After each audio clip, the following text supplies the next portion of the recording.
Tax revenues have been higher than we expected.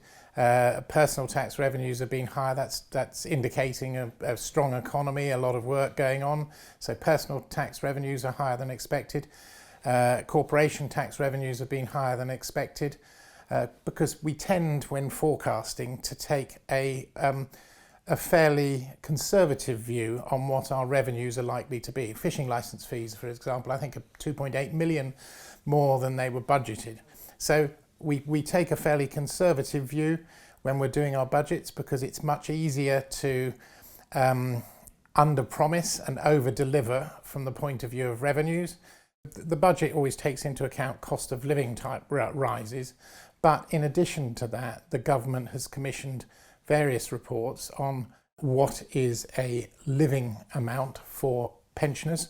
We also have the single income supplement scheme, which has been in operation since October, which has been very successful. We're seeing a greater uptake, particularly from people at the lower end of the scale.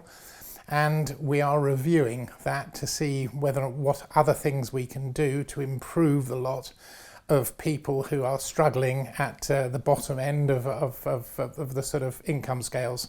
So that's happening as well. So there are various things, work in progress, to look at the lower paid.